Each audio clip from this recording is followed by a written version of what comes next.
where was this quote? War is coming. That if there is war,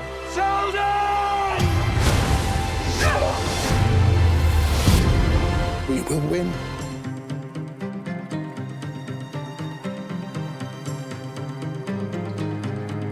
Things aren't going well in the galaxy when we pick up season 2. Harry Seldon dropped a bomb at the beginning of the first season saying that the Galactic Empire is going to crumble. We now pick it up over a century later, and it has begun. You know, one of the fun things about this season is that it just feels as though the time is now, like it's happening. The war is coming. And on the other side, there are threats inside the family. Empire ignored Foundation in season 1, and now they feel like they've gotten established enough that they're a threat and they have to get rid of them. And that's very much what season 2 is about.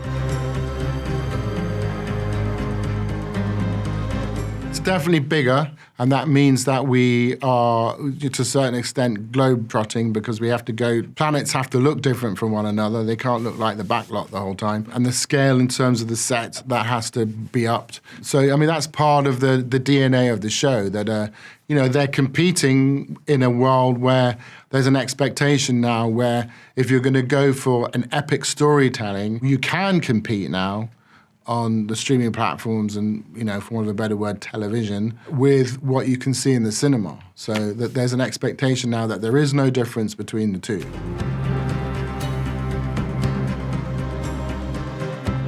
I think she's an amazing character. She's so well written, and kind of like, I love the subtlety of how we start to reveal her secrets and her traumas and her like inner life, because in season 1 there was so many questions that weren't answered, and it kind of like she holds back very much information. The Cleon that I played last season, which is many generations before the Cleon that I played this season, he realized that he had a sentience, that he had an individuality that was outside this kind of fantasy that they were all the same man. And once that idea was introduced into the culture of the Cleons, I feel like you get to the Cleon 18 who loves his individuality, doesn't want to be like the rest of them, thinks that he's better than them. I find his single-minded ambition to dominate the galaxy funny.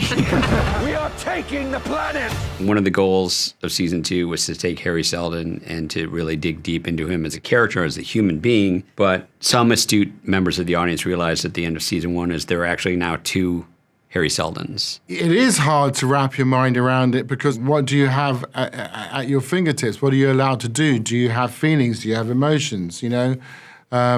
So you have to sort of define what this version of the AI is, if you like, and there's 2 of them. So those are definitely parts of the conversations that I had with David about, one, that they would be able to have experiences and be altered by those experiences, and 2, what would be the difference between the two versions. So one of the Harrys that we call Harry is the person that we're kind of digging into his humanity, and the other one that we refer to as Dr. Seldon is the pure digitized consciousness, and that's the deity, and that's the one that's referred to as the prophet.